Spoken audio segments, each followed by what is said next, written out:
DBC নিউজের নিয়মিত আয়োজন আইপে নিবেদিত সংবাদ সম্প্রসারণে সবাইকে স্বাগত জানাচ্ছি শারমিন চৌধুরী। দিনের বাছাই করা সংবাদ এবং এর পর্যালোচনা নিয়ে সংবাদ সম্প্রসারণে আজ আমার অতিথি হয়ে এসেছেন দৈনিক দিনকালের ভারপ্রাপ্ত সম্পাদক ডক্টর রেজওয়ান সিদ্দিকী এবং দৈনিক সংবাদের ব্যবস্থাপনা সম্পাদক কাশেম হুমায়ুন। স্বাগত আপনাদের দুজনকেই আজকের সংবাদ সম্প্রসারণ। ধন্যবাদ। দেখে নিই আজকের দিনের খবরগুলো, যেগুলো নিয়ে কথা বলবো, উল্লেখযোগ্য সংবাদগুলো। আর শুরুতেই জানিয়ে দেই মার্কেন্টাইল ব্যাংক আজকের সংবাদ শিরোনামগুলো। ঢাকা বিশ্ববিদ্যালয় কেন্দ্রীয় ছাত্র সংসদ ডাকসু ও হল সংসদ নির্বাচন আগামী 11 মার্চ অনুষ্ঠিত হবে। ডাকসু ও হল সংসদ নির্বাচনের গঠনতন্ত্রের 8-এর ই ধারা অনুযায়ী ডাকসু সভাপতি হিসেবে উপাচার্য অধ্যাপক মোহাম্মদ আখতারুজ্জামান নির্বাচনের এই তারিখ ও সময় নির্ধারণ করেন। এর আগে বিকেল 3:30টায় এবং বিকেল 4:30টায় উপাচার্য অফিস সংলগ্ন লাউঞ্জে ঢাকা বিশ্ববিদ্যালয়ের উপাচার্যের সভাপতিত্বে ডাকসু ও হল সংসদ নির্বাচন বিষয়ে হল প্রাধ্যক্ষ এবং ডাকসু নির্বাচন সংক্রান্ত উপদেষ্টা পরিষদের সাথে আলাদা সভা অনুষ্ঠিত হয়। সভা শেষে উপাচার্য ডাকসু নির্বাচনের এই তারিখ নির্ধারণ করেন। কিশোরগঞ্জ 1 সংসদীয় আসন ও ঢাকা উত্তর সিটি কর্পোরেশন, পৌরসভা ও ইউনিয়ন পরিষদ নির্বাচনে মনোনয়ন প্রত্যাশীদের ফর্ম বিতরণ শুরু করেছে আওয়ামী লীগ। দলীয় সভাপতির ধানমন্ডি কার্যালয় থেকে মনোনয়ন প্রত্যাশীরা মনোনয়নপত্র সংগ্রহ করা শুরু করেছেন। সকালে কিশোরগঞ্জ 1 আসনে ফর্ম তুলেছেন আওয়ামী লীগের সাবেক সাধারণ সম্পাদক সদ্য প্রয়াত সৈয়দ আশরাফুল ইসলামের ভাই অবসরপ্রাপ্ত মেজর জেনারেল সৈয়দ শাফাআতুল ইসলাম।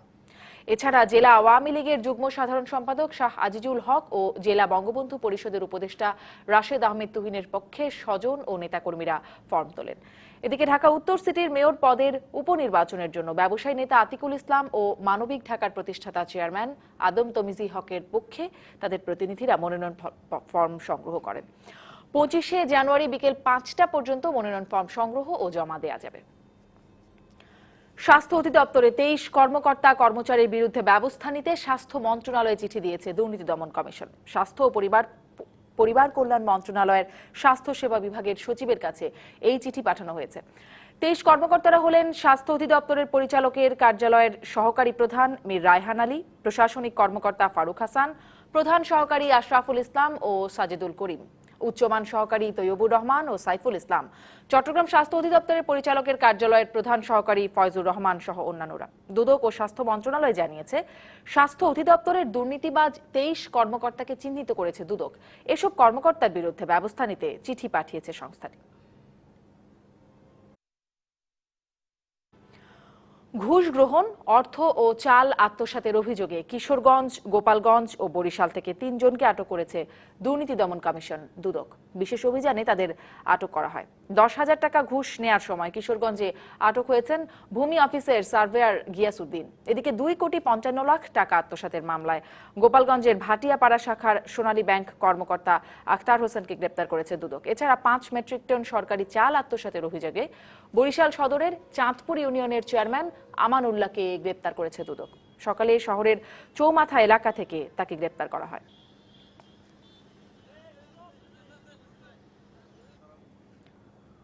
মুক্তিযোদ্ধা ও দেশ বরেণ্য সঙ্গীতকার আহমেদ ইমতিয়াজ বুলবুলকে শ্রদ্ধা জানিয়েছেন সর্বস্তরের মানুষ। সকালে তাঁর মরদেহ কেন্দ্রীয় শহীদ মিনারে নেওয়া হলে তাকে শেষ শ্রদ্ধা জানাতে ছুটে আসেন রাজনীতিক সহ দীর্ঘদিনের সহকর্মীরা। রাষ্ট্রীয়ভাবে সম্মান জানানো হয় গুণী এই শিল্পীকে। বুধবার বেলা 11টায় আহমেদ ইমতিয়াজ বুলবুলের মরদেহ নিয়ে যাওয়া হয় কেন্দ্রীয় শহীদ মিনারে। সেখানে এই মুক্তিযোদ্ধাকে রাষ্ট্রীয় সম্মাননা জানানো হয়। সর্বস্তরের মানুষের শ্রদ্ধা জানানোর জন্য দুপুর পর্যন্ত তার মরদেহ রাখা হয় কেন্দ্রীয় শহীদ মিনারে। বরেণ্য এই সঙ্গীতকারকে শ্রদ্ধা জানাতে ছুটে আসেন অনেকে তাকে যেভাবে শ্রদ্ধা জানালেন, আসলে আমি আমার ভাষায় বলতে পারবো না যে আমি আসলে কতটা খুশি হলাম যে আব্বাকে তারা এত বেশি ভালোবাসেন, কারণ উনি ওরকমই মানুষ ছিলেন। তার অসময়ে চলে যাওয়া আমাদের দেশের জন্য, বাঙালি সংস্কৃতির জন্য, বাংলা গানের জন্য শেষবারের মতো শিল্পীকে শ্রদ্ধা জানান তার সহকর্মী, ভক্ত, অনুরাগীরা। ভাই মারা যাওয়ার পরে সে পুলিশ ছাড়া হাঁটতে পারতো না, কোথাও যেতে পারতো না। আমার যখন অসুখ হয় ও আমারে টেলিফোন করতো, দাদা তুমি চিন্তা করো না, তুমি ঘুরে আসো, আবার আমরা গান করব। চলচ্চিত্রে গান করেছেন। আমি বলবো যে ইন্দ্র কিশোর, সাবনে ইয়াসমিন, কনক চাপা এবং নতুন শিল্পীদের নিয়ে উনি কাজ করতে পছন্দ করতেন। এরকম সুরস্রষ্টা আর আমি জানি না আর ভবিষ্যতে আসবে কিনা। আমাদের জাতির জন্য, আমাদের শিল্পীদের জন্য খুব দুর্ভাগ্য, আমাদের সবার জন্য। আমরা আসলে মানে একটা ছায়া হারিয়ে ফেললাম, যে ছায়াটা আসলে পূরণ হবে কিভাবে আমি নিজেও বুঝতে পারছি না এখনো, কারণ বুলভার অনেক কাজ এখনো বাকি ছিল। একেবারে 8 বছর দেশের গান লিখেছেন, কোনো বাণিজ্যিক উপকরণের দিকে নিজেকে ফাঁসিয়ে দেননি। দেশের গান লেখাতে তেমন কোনো অর্থ আয় হয় না, কিন্তু দেশকে যে ভালোবাসে তার কাছে এটি সবচেয়ে বড় আয়। শহীদ মিনারে শ্রদ্ধা নিবেদনের পর বুলবুলের মরদেহ নিয়ে যাওয়া হয় ঢাকা বিশ্ববিদ্যালয় কেন্দ্রীয় জামে মসজিদে। সেখানে তার প্রথম জানাজা হয়। এরপর চলচ্চিত্রের সঙ্গে দীর্ঘদিন জড়িত থাকা এই গুণী মানুষটিকে নিয়ে যাওয়া হয় এফডিসিতে। ওর জন্য দোয়া করি, আল্লাহকে বেহেশতবাসী করুক, শান্তিতে থাকুক যেখানেই থাকুক। এবং আপনাদের সবার প্রতি আমার অনুরোধ, ইমতিয়াজ বুলবুলের জন্য আপনারা দোয়া করবেন। দুবার চলচ্চিত্র পুরস্কার যে গানে পেয়েছেন, দুটি আমারই ছবির গান। আরেকটি গানের কথা আমার মনে পড়ছে এই মুহূর্তে, যে উনি একটা গানটার লেখকও সম্ভবত গীতিকার উনি ছিলেন, যে প্রেম স্বর্গ থেকে এসে জীবনে অমর হয়ে যায়। সেখানে হয় তার দ্বিতীয় জানাজা। মঙ্গলবার সকালে রাজধানীর আফতাবনগরে নিজ বাসায় হৃদরোগে আক্রান্ত হয়ে মারা যান সৃষ্টিশীল এই মানুষটি। ঝুমি রহমান, ডিবিসি নিউজ, ঢাকা। দিনের উল্লেখযোগ্য খবরগুলো জানিয়ে দিলাম। এই সংবাদগুলো নিয়ে কথা বলতে চাই, শুরু করতে চাই। আমাদের প্রথম যে খবরটি দেখছিলাম, প্রথম খবরটি অবশ্য ডাকসু নির্বাচন সম্পর্কে ছিল। এরপরের যে খবরটি আসলে দেখছিলাম, যে ঢাকা উত্তর সিটি নির্বাচন অনুষ্ঠিত হতে যাচ্ছে 28 ফেব্রুয়ারি। আমরা আওয়ামী লীগের মনোনয়নপত্র সংগ্রহ চলছে এবং আওয়ামী লীগ ক্ষমতাসীন দল প্রস্তুত, কিন্তু বিএনপি তারা বলছে যে বর্তমান সরকারের অধীনে কোনো নির্বাচন তারা করতে চায় না। ডক্টর রেজওয়ান সিদ্দিকী, আসলে এই সিদ্ধান্তকে কিভাবে আপনি পর্যালোচনা করবেন? না, এটা কি সিদ্ধান্ত হয়েছে? তারা অফিশিয়ালি বলছে না, কিছুদিন আগেও কিন্তু মির্জা ফখরুল ইসলাম আলমগীরকে বলতে শুনেছি, আজকেও মেজর হাফিজ বলছিলেন। না, বলছিলেন মেজর হাফিজ ব্যক্তিগতভাবে তার অপিনিয়নটা দিয়েছেন, পার্টিগতভাবে সিদ্ধান্ত মির্জা ফখরুল ইসলাম আলমগীরও কিছুদিন আগে বলেছেন যে এই সরকারের অধীনে আই ডোন্ট নো, আমি কিন্তু পার্টিগত সিদ্ধান্ত দরকার, যে এই বিষয়টি আমি স্পষ্ট হবার জন্য আসলে এটা একটা ইন্ডিভিজুয়ালি যার যার নেতৃবৃন্দ যারা, আমি জানি না, আমি this is my personal opinion, নিশ্চয়ই পার্টিগতভাবে সিদ্ধান্ত নিতে হবে যে আমরা বয়কট করলাম, আমি যাচ্ছি। এই বিষয়টি স্পষ্ট হবার জন্য আমি আবার বিএনপির যুগ্ম মহাসচিব সৈয়দ মোয়াজ্জেম হোসেন আলালকে সংযুক্ত করার চেষ্টা করছি। ডক্টর রেজওয়ান সিদ্দিকী, আপনার কি মনে হয়? এটা এর আগে পার্টি দলের মহাসচিব মির্জা ফখরুল ইসলাম আলমগীর উনি কিন্তু একাধিক জায়গায় বক্তৃতায় বলেছেন যে এই সরকারের অধীনে এবং এই নির্বাচন কমিশনের অধীনে তারা কোনো নির্বাচনে যাবেন না। এটা ইতিমধ্যেই তাদের তরফ থেকে বলা হয়েছে। তো সুতরাং এটা ঠিক যেভাবে আমাকে আমার বন্ধু যেভাবে বলছেন, আমি ঠিক সেভাবে জানি না যে পার্টি সেক্রেটারি। আমি কি একটু তাহলে স্পষ্ট হয়ে নেব? আমাদের সঙ্গে টেলিফোনে সংযুক্ত আছেন বিএনপির যুগ্ম মহাসচিব সৈয়দ মোয়াজ্জেম হোসেন আলাল। শুনে নিই আমি একটু। সৈয়দ মোয়াজ্জেম হোসেন আলাল, আপনি শুনতে পাচ্ছেন আমাকে? জি জি, শুনতে পাচ্ছি। আপনাকে স্বাগত জানাচ্ছি সংবাদ সম্প্রসারণে। আসলে একটু স্পষ্ট হই প্রথমেই, যে বিএনপি আসলে আসন্ন যে মেয়র নির্বাচন হতে যাচ্ছে 28 ফেব্রুয়ারি, সেখানে অংশ নিচ্ছে কি? সিদ্ধান্ত কি হয়েছে কিনা? না, আপনাকে ধন্যবাদ। এ সম্পর্কিত সিদ্ধান্ত এখন পর্যন্ত আমাদের সুনির্দিষ্ট ফোরামে হয়নি, তবে এ নিয়ে আনুষ্ঠানিক এবং অনানুষ্ঠানিক আলোচনা চলছে নিজেদের ভেতরে। আচ্ছা, তাহলে মানে নির্বাচনে অংশ নিতেও পারেন, নাও নিতে পারেন, বিষয়টি এরকম, যেহেতু সিদ্ধান্ত হয়নি এখনো। হ্যাঁ, সেইটা হয়তো একটু সময় লাগবে জানতে, কিন্তু আমাদের যে অভিজ্ঞতা, যে আলোচনাগুলো আমাদের হচ্ছে, সে আলোচনার অভিজ্ঞতা যদি আমরা বলি, স্থানীয় সরকার পরিষদের নির্বাচনের সমস্ত নির্বাচনে আমরা অংশগ্রহণ করেছি এই সরকারের এই তৃতীয় দফা মেয়াদ পর্যন্ত, কিন্তু বিভিন্ন প্রতিকূলতা প্রশাসন এবং সরকার এবং আওয়ামী ক্যাডার এবং নির্বাচন কমিশন, এই চার বাহিনীকে মোকাবেলা করে যারা নির্বাচিত হয়েছেন, সেটা সিটি কর্পোরেশনই হোক, উপজেলাই হোক আর ইউনিয়ন পরিষদই হোক, তাদেরকে পরবর্তীতে দেখা গেছে মাসের পর মাস, বছরাধিক কাল জেলখানায় রয়েছে এবং তাদের চেয়ারে একটা মিনিমাম সময়ের অতিরিক্ত তাদেরকে বসতে দেওয়া হয়নি। সুতরাং নির্বাচনে জয়লাভ করলেও যেহেতু দায়িত্ব পালন করা যায় না, বরং মামলার আসামি হতে হয়, এবং ঢাকা সিটি কর্পোরেশন নির্বাচনে আপনাদের মনে আছে বেগম খালেদা জিয়ার গাড়ি বহরে আক্রমণ করা হয়েছিল কারওয়ান বাজারে, তার দেহরক্ষীকে গুলি করা হয়েছিল, তার গাড়িতে গুলি করা হয়েছিল। আমাদের একটা জিডি পর্যন্ত এই পুলিশ গ্রহণ করেনি তখন। তো এই রক্তপাত, এত প্রতিবন্ধকতা, এত কিছু, আর 30 তারিখে যে নির্বাচনের নামে যে তামাশা হলো, এই যে হামলা মামলা বিএনপি নেতা কর্মীদের বিরুদ্ধে। কিন্তু সৈয়দ মওজুম হোসেন আলাল, 98,000 মামলা। আপনাদের স্থানীয় নির্বাচনগুলোর কথা যেগুলো বলছিলেন, যেমন 2013 সবগুলো নির্বাচনে আপনারা জিতেছেন, মানে বিএনপি জিতেছে, তৎকালীন ক্ষমতাসীন আওয়ামী লীগকে হারিয়ে। 15তে যে ঢাকা সিটি মেয়র নির্বাচন হলো, তখনও আনিসুল হক যিনি মেয়র ছিলেন তিনি পেয়েছিলেন 4,60,000, আর তার নিকটতম প্রতিদ্বন্দ্বী আপনাদের প্রার্থী তাবিদ আওয়াল তিনি পেয়েছিলেন 3,25,000 ভোট, এবং বেলা 12টার পরেই আপনারা ভোট বর্জন করবার পরেও এই ভোটটি তাবিদ আওয়াল পেয়েছিলেন। বিশ্লেষকরা বলছিলেন যে আসলে যদি পুরোটা সময় ভোটে থাকতেন তাহলে তো চিত্রটা ভিন্ন হতে পারত।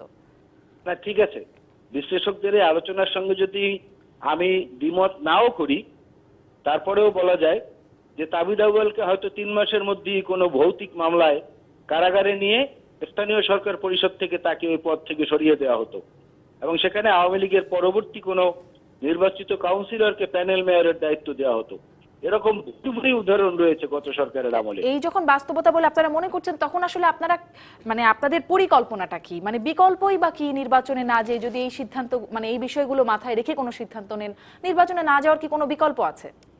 না, বিকল্প নির্বাচনে না যাওয়ার আছে, বিকল্প নির্বাচনে না যাওয়ার আছে। 1975-এর 25শে জানুয়ারি এই আওয়ামী লীগ যেটা করেছিল, সেইভাবে একটা সিস্টেম করে নিলেই হয় জাতীয় সংসদে, যে স্থানীয় সরকার এবং জাতীয় নির্বাচন, এই বর্তমান প্রধানমন্ত্রীর নেতৃত্বাধীন সরকার যতদিন সংসদে থাকবে, ক্ষমতায় থাকবে, তারা একটা গেজেট করে নিবে, সকল নির্বাচনে যা আসন সংখ্যা তার 92 থেকে 95 ভাগ ক্ষমতাসীন দল পাবে, অন্য কাউকে দেওয়া হবে না। এটা ধরে নিয়েই ওই পরিষদগুলো গঠিত হবে। তাহলে ভোটের জন্য টাকাও খরচ করতে হয় না, জীবনহানিও হয় না, আর এই মামলা মোকদ্দমা নির্যাতন নিপীড়ন এমন তো কিছু হতে যাচ্ছে বলে, এমন তো কিছু হতে যাচ্ছে না যে এখনকার বাস্তবতায় আপনাদের পরিকল্পনা তাহলে কি?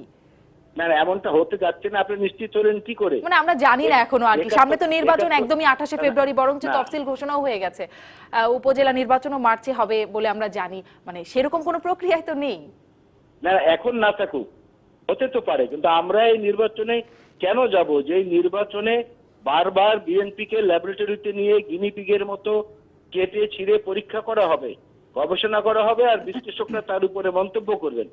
এবং এর মধ্যে আবার অনুগ্রহজীবী বিশ্লেষক যারা আছেন, তারা সরকারের পক্ষে বাংলাদেশ টেলিভিশনের সঙ্গে ক্রমাগত পাল্লা দিয়ে কত বেশি সাফাই গাইতে পারেন সেইটা করবে। তো এত প্রতিপক্ষকে মোকাবেলা করেও আমরা যদি নির্বাচিত হই, পরিণতি তো আমরা দেখেছি। তাহলে কি করবেন? আসলে আমার প্রশ্নটা এখানেই ছিল যে তাহলে আপনারা কি করবেন? আমরা কি করব সেটা আমাদের সর্বোচ্চ নীতি নির্ধারণী পর্যায়ে বসে আমরা সিদ্ধান্ত নেব, এবং এই নির্বাচনে আওয়ামী লীগ এবং শাসক দল একদলীয়ভাবে করুক, আমরা সেটা বাংলাদেশের মানুষকে নিয়ে দেখবো যে 30 তারিখের পুনরাবৃত্তি কতটা হচ্ছে। আজকেই মির্জা ফখরুল ইসলাম আলমগীরকে বগুড়ায় জিজ্ঞাসা করা হয়েছিল উপজেলা নির্বাচন প্রসঙ্গে, তিনি সেখানেও বলেছেন যে আসলে চূড়ান্ত সিদ্ধান্ত হয়নি, যদিও কিছুদিন আগে বলেছিলেন যে এই সরকারের অধীনে কোনো নির্বাচনে অংশ নেওয়ার কোনো অর্থ হয় না। মানে তার মানে তো বিষয়টি এখনো এরকম, আপনাদের কোনো প্রশ্ন থাকলে কিন্তু করতে পারেন, তার মানে তো এরকম যে আসলে নিতেও পারেন নাও নিতে পারেন, এখনো সেই অবস্থায় আছেন। আপনাদের কোনো প্রশ্ন আছে?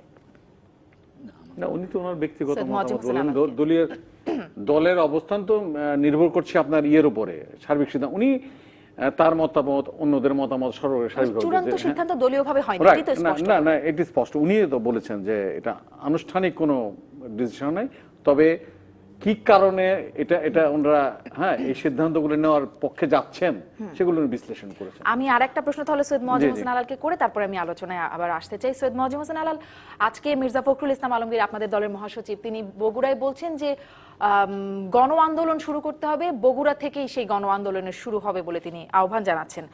এই যে গণ আন্দোলনের কথা বলা হচ্ছে, এটিতে কি ঐক্যফ্রন্ট আপনাদের সাথে থাকবে নাকি বিএনপির একক আন্দোলন?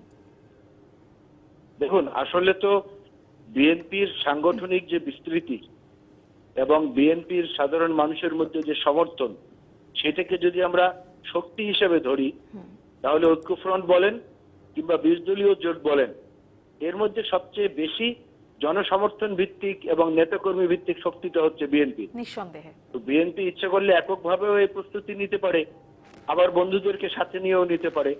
সেটাও তো সর্বোচ্চ পর্যায়ের নীতি নির্ধারক যারা তারা চূড়ান্ত সিদ্ধান্ত তার নেবে। মানে এই বিষয়েও চূড়ান্ত সিদ্ধান্ত হয়নি। এটি কি সিদ্ধান্ত হয়েছে যে আসলে কবে থেকে আন্দোলন হবে, নাকি মির্জা ফখরুল ইসলাম আলমগীর শুধুই বলেছেন, কিছুই সিদ্ধান্ত হয়নি? না দেখুন, এই তারিখ দিয়ে কিন্তু কখনো কোনো আন্দোলন বা যেটাকে আমরা আন্দোলন নামে সংজ্ঞায়িত করি ট্রেডিশনালি, এই তারিখ দিয়ে কিন্তু কখনো এগুলো হয়নি। আমরা বিভিন্ন সময় শান্তিপূর্ণ কর্মসূচি করেছি, সেখানে বিশৃঙ্খলা হয়েছে, তাৎক্ষণিক আবার পাল্টা বিশৃঙ্খলা হয়েছে, পরে আবার শান্তিপূর্ণ হয়েছে। এগুলো তারিখ নির্ধারণ করে হয় না। আর যে অবস্থায় বিএনপি এখন আছে, যেটা আমি বলেছি যে ৯৮,০০০ মামলা, ২৬ লক্ষ আসামি, বাংলাদেশের বিভিন্ন কারাগারগুলোতে এখন তাঁবু টানিয়ে অতিরিক্ত বন্দীদের জন্য, বিএনপির নেতাকর্মীদের ওখানে ভরার জন্য তাঁবু টানিয়ে জেলখানায় জায়গা সম্প্রসারিত করা হয়েছে। আদালত চত্বরে যান, হাইকোর্টে প্রতিদিন দেখবেন হাজার হাজার বিচার প্রার্থী। একজন হারলিকরিকে মানুষ, এই তো আপনাদের এজেন্ডা, এসব নিয়ে তো আপনাদের আন্দোলন, তারেক জিয়াকে দেশে ফিরিয়ে আনা, বেগম জিয়ার মুক্তি, এবং আপনি যেটি বলছেন, জি সৈয়দ মজিম হোসেন আলাল, এই তো আপনাদের মানে আন্দোলনের এজেন্ডাগুলো বলছিলেন। কেন আন্দোলন আপনাদের? এই আন্দোলনের ধরনটা কেমন হবে? আপনি একটু আগে যেমনটি বলছিলেন শান্তিপূর্ণ আন্দোলন, নাকি ১৪-১৫ মতো আন্দোলন, কি ধরনের আন্দোলন এবারে আপনারা যেতে চান?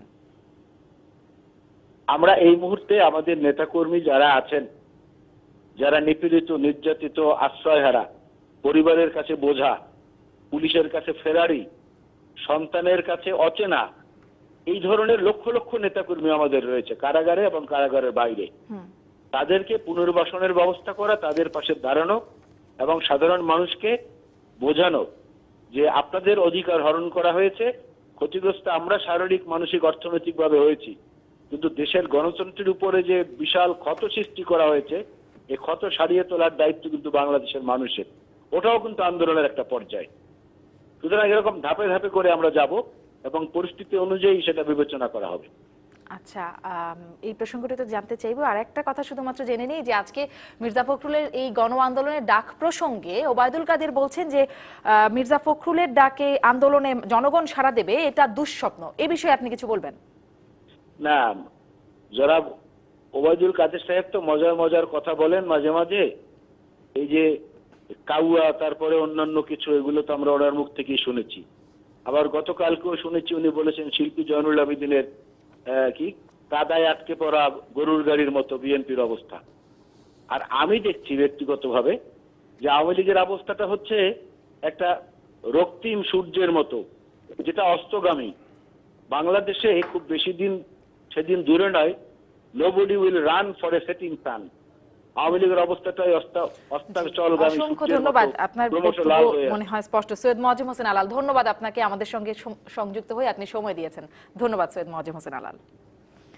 ডক্টর রেজওয়ান সিদ্দিকী, এই যে আন্দোলনের কথা বিএনপি বলছে, আসলে নির্বাচনে অংশ না নিয়ে আন্দোলনে যাওয়াটা কি ভালো একটা অপশন বলে মনে করেন? নির্বাচনে অংশ নেয়া যে কতটা অর্থহীন তার ব্যাখ্যা কিন্তু মোয়াজ্জেম হোসেন আলাল এখানে বলেছেন। যে নির্বাচন এর আগে স্থানীয় সরকার নির্বাচনই বলেন, যত লোক ইলেক্টেড হয়েছে, আমি এরকম কোথাও পাওয়া যাবে কিনা সন্দেহ আছে যে তারা কেউ অ্যারেস্ট হয় নাই, জেল খাটে নাই, এবং জেল থেকে এসে আবার দায়িত্ব গ্রহণ করার 7 দিন 10 দিন 15 দিনের মাথায় আবার তাদেরকে জেলে যেতে হয়েছে, এবং কেউ 4 বছর 5 বছরের মেয়াদে দেখা গেল যে অর্ধেকের বেশি সময় জেলেই থেকেছে। তো এটা সকল ক্ষেত্রে ঘটেছে, সিটি কর্পোরেশন, উপজেলা চেয়ারম্যান, পৌর মেয়র, সকল ক্ষেত্রে এই অবস্থাটা ঘটেছে। আর এই 30শে ডিসেম্বরে যে নির্বাচন হলো, সে তো বিশ্বকে কাঁপিয়ে দিয়েছে। এমন সুন্দর নির্বাচন যে এটা কল্পনার অতীত যে কেউ এটা চিন্তা করতে পারে যে সমস্ত ব্যালট পেপার আগের রাতে ব্যালট বাক্স ভরে দিয়ে লাইন করে দাঁড়িয়ে থেকে বুথের সামনে অবস্ট্যাকল তৈরি করে তারপরে দেখিয়ে ভোট দেওয়ার ব্যবস্থা করে ভোট কেন্দ্রে বিরোধীদের না যেতে দিয়ে যে একটা ইউনিক সিচুয়েশন তৈরি করেছে, তাতে ভোটে যদি বিএনপি অংশগ্রহণও করে তাহলে যে খুব সুবিধা হবে তা না। নাম্বার ওয়ান, আপনি যে উদাহরণটা দিলেন তাবিদ আওয়ালের, সে উদাহরণটা তখনকার পরিস্থিতি কিন্তু এখন নেই। অত ভোট কেন পেল? সেই জন্যেই এই রকম একটি অবিশ্বাস্য কাণ্ড সরকার করেছে 30শে ডিসেম্বর, যে যাতে বিরোধী দল কোনো ভোটই না পায়, এরকম 3.5 লক্ষ ভোট, বিএনপি 213। আমি এই বিষয়ে কাশেম হুমায়ুন আপনার কাছে জানতে চাইবো, তবে একটা প্রশ্ন রেখেই যাই যে তাহলে মানে এই যদি চিত্র বলছেন যে বিএনপি আসলে নিয়ে অংশ নিয়ে করবে কি না নিয়ে করবে, এটি ছিল আমার প্রশ্ন। কাশেম হুমায়ুন, আপনার কাছ থেকেও আপনার পর্যালোচনা। না, যেভাবেই আমরা পর্যালোচনা করি, নির্বাচন হচ্ছে আন্দোলনের একটা অংশ। যে বাংলাদেশে সামরিক স্বৈরাচারের আমলে একেবারে আসলে নির্বাচনের প্রচেষ্টাকেই তো বন্ধ করা হয়েছিল। তো সেই জায়গাটায় ধরেন আপনি ধরেন জিয়াউর রহমানের সময়টায় 1979 সালে আওয়ামী লীগ ক্ষমতায়, মানে আওয়ামী লীগ স্ট্রং এবং বঙ্গবন্ধুর কিলিং এর পরে নির্বাচনটা হলো, সেই জায়গায় কিন্তু আওয়ামী লীগ পার্টিসিপেট করেছে, তার সংখ্যা ছিল মাত্র 39। তো সেই জায়গা থেকে কিন্তু পর্যায়ক্রমে তারা আন্দোলন, তারপরে আপনি নির্বাচন, এবং কোনো নির্বাচনে তারা কিন্তু বয়কট করে না। আপনি আওয়ামী লীগের ইতিহাসটা দেখেন যে কোন নির্বাচনে তারা বয়কট করে নাই, এবং যার ফলে তারা একটা কাঙ্ক্ষিত নির্বাচনের থেকেই তারা তাদের দাবি দাওয়াগুলো আদায় করেছে। নির্বাচন এবং আন্দোলন দুটোই তারা মানে একসাথে চালিয়েছে। কিন্তু এখানে নির্বাচনের যে বিষয়টা, এটা হচ্ছে আমরা যদি একটু ডিপে আলোচনায় যাই, তাহলে গণতান্ত্রিক আন্দোলন এটা একটা অংশ। গণতান্ত্রিক পার্টিসিপেশন নির্বাচনে যারা পার্টিসিপেশন করেন, তাহলে গণতন্ত্রের ভিত্তিটা মজবুত হয় এবং সেটা এক দলের মধ্যে শাসনটা থাকে না। কিন্তু এইখানে যে আমার কাছে মনে হয় যেটা, যে 91-এ একটা নির্বাচন হয়েছে, 96-এর নির্বাচন, 2001-এ এ পর্যন্ত কিন্তু এরশাদের গভর্নমেন্টের পতনের পরে একটা ধারাবাহিকতা ছিল ডেমোক্রেসির। পরবর্তীতে আপনার 2014 সালে নির্বাচনটা বিএনপি কি কারণে তারা রাজনৈতিক সিদ্ধান্ত তারা নিয়েছে বর্জন করে, আমি মনে করি আমাদের জন্য আসলে গণতন্ত্রের জন্য একটা বড় রকমের ক্ষতি হয়ে গেছে। এবং গণতন্ত্র শুধু গণতন্ত্র নয়, পাশাপাশি বিএনপির ক্ষতি হচ্ছে, পাশাপাশি আপনার একটা স্ট্রং অপোজিশন নাই দেশে, যার ফলে পাওয়ারের চেক অ্যান্ড ব্যালেন্স এটা মিস হয়েছে। এখন এইবারে নির্বাচনে যেটা বললেন যে হয়তো ওনার বিশ্লেষণ বললেন রেজন ভাই, হ্যাঁ, নির্বাচনের ধরেন কিছু কারচুপি এইটা ওইটা থাকবে। এখন সেখানে তো আপনার নির্বাচনে সেই বিষয়টা হচ্ছে নির্ভর করে আপনার, যেমন বিএনপি মাননীয় প্রধানমন্ত্রী কিন্তু ভারতের একটা টেলিভিশনকে ইন্টারভিউ দেওয়ার সময় বলেছেন যে নির্বাচনের মানে এই অভিযোগগুলো প্রসঙ্গে বলেছেন যে বাংলাদেশের নির্বাচনের ইতিহাস পর্যবেক্ষণ করতে হবে, বাস্তবতা বুঝতে হবে। না, আমি সেই দিকটাই যাচ্ছি না। মাননীয় প্রধানমন্ত্রী তার মানে তার পার্টি চিফ, দেশের প্রধানমন্ত্রী, উনি ওনার অবস্থান থেকে কথা বলেছেন। আজকে বিএনপি নেতৃবৃন্দ যারা তারা তাদের অবস্থান থেকে কথা বলছেন।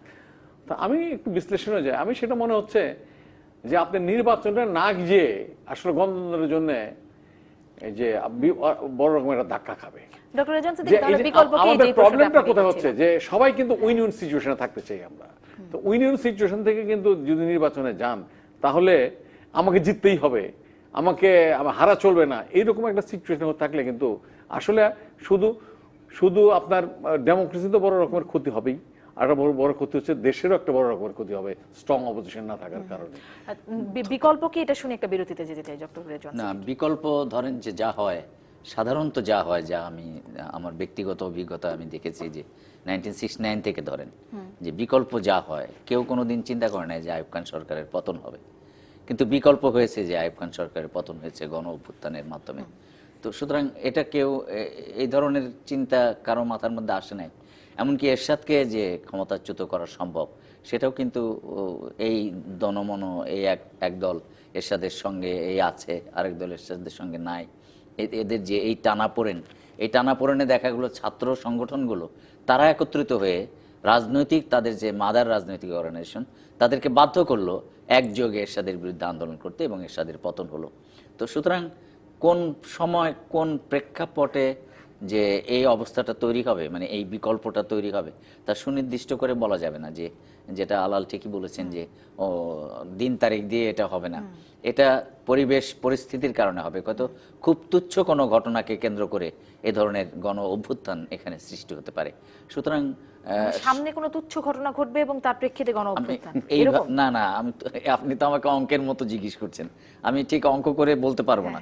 মানে কোনো তুচ্ছ ঘটনা থেকেও এ ধরনের অভ্যুত্থানের সৃষ্টি হতে পারে। ধরুন এরশাদ আমলে কত খুন হয়েছে, কিন্তু ডাক্তার মিলন হত্যার পরে অ্যাকচুয়ালি এটা কিন্তু স্পার্ক করে গেছে যে গণ অভ্যুত্থানটা। তো সুতরাং আমি সেরকম আমি যদি আপনি আমাকে জিজ্ঞেস করেন যে তাইলে আরেকটা ডাক্তার মিলন হত্যা হবে কিনা, সকল মানুষ উঠে দাঁড়াবে কিনা, আমি তো তা বলতে পারবো না। এবং সেরকম মিলন যেন হত্যা না হয়, আমি সেটাই বরং কামনা করব যে কোনো মানুষের এই ধরনের অপঘাত মৃত্যু যেন না ঘটে। তো সুতরাং কোনো না কোনো প্রক্রিয়ায় এই ধরনের স্বৈর শাসনের অবসান হবে, যেটা আলাল আশা করেছেন, আমিও সেরকমই আশা আমি একটা বিরতিতে যাই, বিরতির পরে এসে মানে তার পরিবর্তে যে আন্দোলনের কথা বলা হচ্ছে, মির্জা ফখরুল ইসলাম আলমগীর যে আন্দোলনের ডাক দিচ্ছেন এবং তার প্রেক্ষিতে ওবায়দুল কাদের যে মন্তব্য করেছেন, পাল্টা বক্তব্য, সেটি নিয়েও একটু কথা বলতে চাই। ফিরছি দর্শক, সাথেই থাকুন। ফিরলাম সংবাদ সম্প্রসারণে। আমরা কথা বলছিলাম যে মির্জা ফখরুল ইসলাম আলমগীর বগুড়া থেকে আন্দোলনের ডাক দিচ্ছেন। আমি একটু জেনে নিতে চাই, বগুড়াতে আমাদের সহকর্মী রাকিব জুয়েল আছেন, আমি আসলে জানতে চাই যে সেখানে কিন্তু একটা বাক বিতণ্ডা হয়েছে, নিশ্চয়ই আপনারা আজকে দেখেছেন সেটি, এবং এক পর্যায়ে বিএনপির জেলা বিএনপি সভাপতি, বগুড়া জেলা বিএনপি সভাপতি সাইফুল ইসলামের কলার চেপে ধরেছেন মির্জা ফখরুল ইসলাম আলমগীর, এরকম একটি ছবিও আমরা দেখেছি। রাকিব জুয়েল, আপনার কাছ থেকে আসলে একটু জানতে চাই যে কেন মির্জা ফখরুল ইসলাম আলমগীরকে এই রূপে তো সাধারণত দেখা যায় না, কখনোই দেখা যায় না বলা যায়, এই অবস্থায় কেন বাকবিতণ্ডা হলো, কেনই বা কলার চেপে ধরার মতো অবস্থা হলো?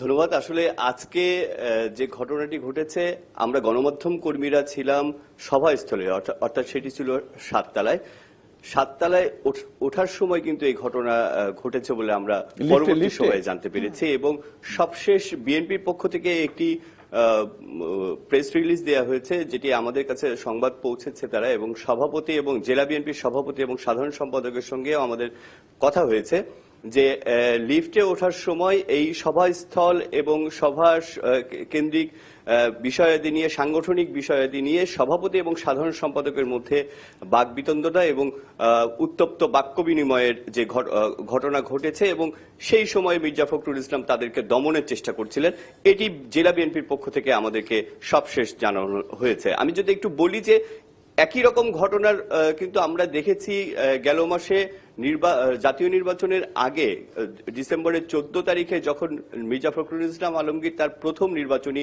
জনসভায় বগুড়ায় আসেন, সেখানে কর্মী সভায় কিন্তু ওই সভায় সভাপতিত্ব কে করবেন এটি নিয়েও এই জেলার নেতাকর্মীদের মধ্যে উত্তপ্ত বাক্য বিনিময় হয়েছে, এবং সেখানেও মির্জা ফখরুল ইসলাম আলমগীরকে এভাবেই মেজাজ হারাতে আমরা দেখেছি।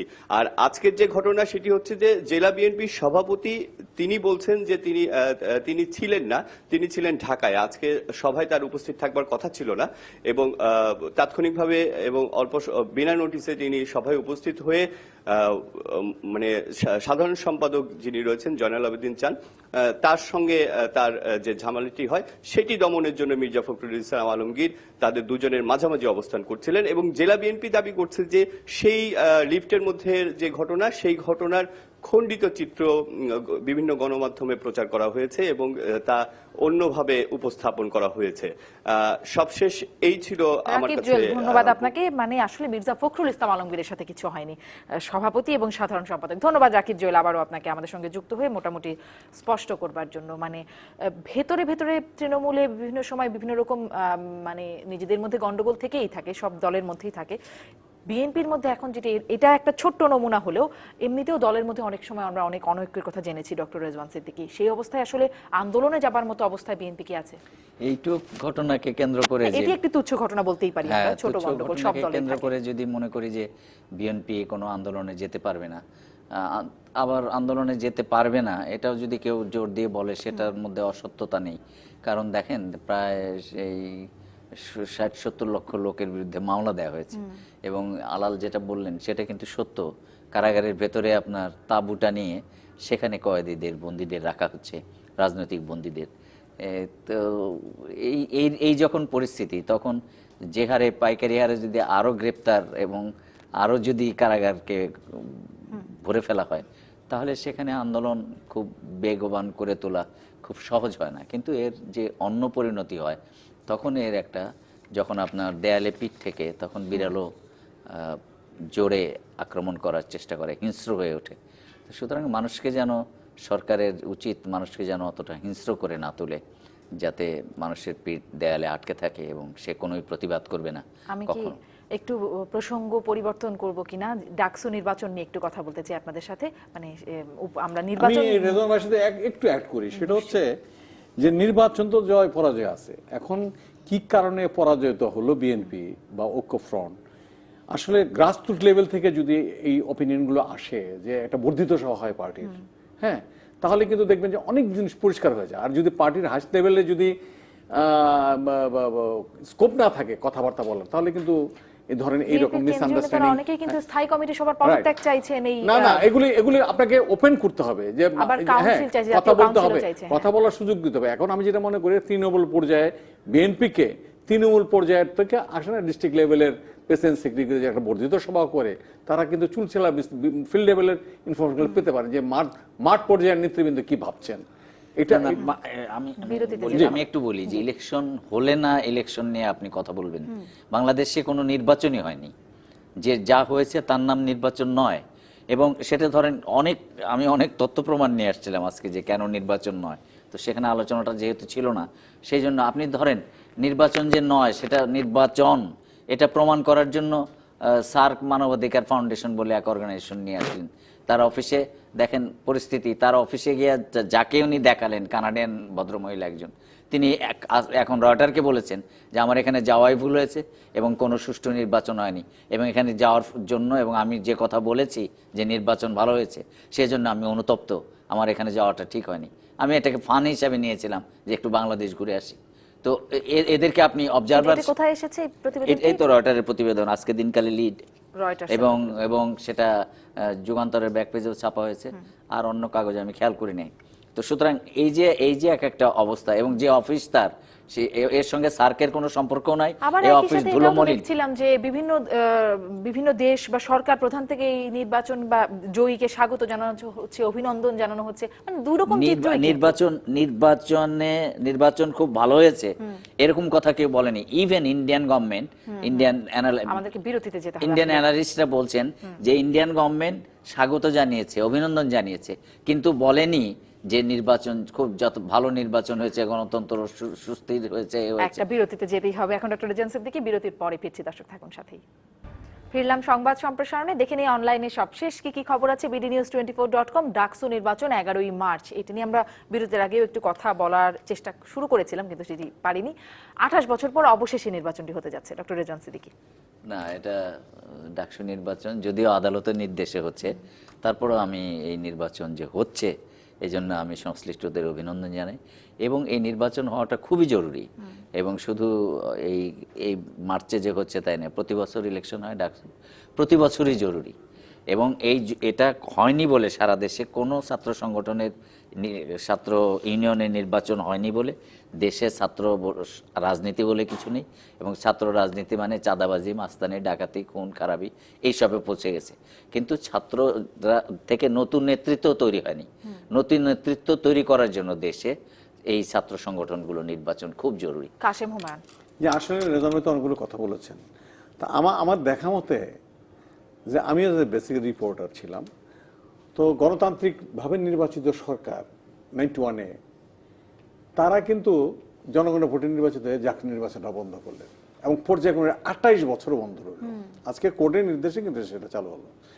এখন এইটা যেটা জনগণ বললেন, আসলে নির্বাচনটা বন্ধ করে দেওয়া এটাই ভুল ছিল। এবং এটার অর্থ দাঁড়ায় যে আপনি দেখেন আজকে বাংলাদেশের রাজনীতিতে 61%-এর মতো মানে বিজনেস কমিউনিটির লোক আসছে, বোথ দ্য পার্টি। তো এগুলো তো আনফর্চুনেট। আওয়ামী লীগ এবং বিএনপির মতো পার্টিতে ত্যাগী লোকরা, হ্যাঁ, যারা আছেন তারা হবেন, সেটাই স্বাভাবিক। কিন্তু বিজনেস কমিটি একটা সময় পলিটিক্যাল পার্টিগুলোকে ফাইন্যান্স করতেন, তারা সাহায্য সহযোগিতা করতেন। আজকে কিন্তু তারা সেই জায়গা থেকে বেরিয়ে আসছেন, এবং এটা কে দায়ী না এগুলো তো আমি বিতর্কতে যাচ্ছি না। আমার কথা হচ্ছে যে এই প্রসেসটা বন্ধ করে দিয়ে কিন্তু বিশাল ক্ষতি হচ্ছে। আপনি দেখেন যে রেজামে একমত হবেন, কৃষক, শ্রমিক, ছাত্র, এই তিনটা ফ্রন্টে রাজনীতিবিদরা বেরিয়ে আসতেন ফাইট করে তৃণমূল থেকে। আজকে সেই প্রসেসগুলো কিন্তু বন্ধ। আজকে কারণ শ্রমিক দলের, হ্যাঁ, বা শ্রমিক লীগ, শ্রমিক দল বা ছাত্র লীগ বা ছাত্র, তারা কিন্তু তার নাম আছে, সংগঠন আছে, শ্রমিক লীগ আছে বা জাতীয়তাবাদী শ্রমিক ফ্রন্ট আছে, কিন্তু আপনার এইভাবে তারা কার্যকরী ভূমিকা কিন্তু রাখতে পারতেছেন। মানে এই নির্বাচনের মধ্য দিয়ে একটা ইতিবাচক ধারায় আবার ফিরবে বলে হ্যাঁ আশা তাই তো আমি মনে করি। তো আপনি পরের খবরগুলো একটু নজর দিয়ে নিতে চাই। আর কি খবর আছে বিডি নিউজে পরের পত্রিকায় চলে গেলাম। সমকালে দেখছি বুদ্ধিজীবী কবরস্থানে চিরনিদ্রায় শায়িত হলেন সঙ্গীতকার বুলবুল। আজকে তাকে দাফন করা হয়েছে। বগুড়ায় জেলা বিএনপি সভাপতির উপর চটে গেলেন ফখরুল। কথা বলেছি আমরা এই বিষয়ে। তবলিগের দুই পক্ষ একসঙ্গে বিশ্ব ইজতেমা করতে রাজি। এই খবরটি কি মানে এটি নিয়ে আসলে কথা বলবার সময় নেই। অবশেষে হাইকোর্টে যেতে হলো, হাইকোর্ট এটিকে লজ্জাকর বলে দিলেন যে তবলিগ জামাতের বিষয়। তারপরেই তারা রাজি হয়েছে একসঙ্গে কাজ করতে। হ্যাঁ, এতে আসলে মানুষের মধ্যেই বা কি প্রভাব? মানে না, এটা ধরেন এই যে বিভাজনটা, এই বিভাজনটা আসলে এটা কাম্য না। আপনি মাওলানা কি সাদ বোধহয়, সাদ সাহেব, হ্যাঁ উনি দিল্লি থেকে আসছেন তবলিগ। হ্যাঁ উনি কিন্তু একটা জিনিস হলো উনি তবলিগ জামাতকে লিড করেন। হ্যাঁ লিড করেন, এটা হচ্ছে আমি স্বীকৃত। আমি তো ডেপতে যাই না, হয়তো আমাদের কাছে হ্যাঁ রাইট। তো এখানে উনি আসবেন না, তাতেই দুই পক্ষ এখন একসাথে একসাথে ইজতেমা করতে রাজি হলেন। মানে ভাববন্ধের যে জায়গাটায় একটা বড় ভাটা পড়লই বলে মনে হয়। একটা আমাদের সময়ও শেষ হয়ে গেছে। এই মোটামুটি খবরগুলো দেখে নিলাম, শেষ করি আজকের মতো সংবাদ সম্প্রসারণ। দর্শক আপনারা ভালো থাকুন সবাই।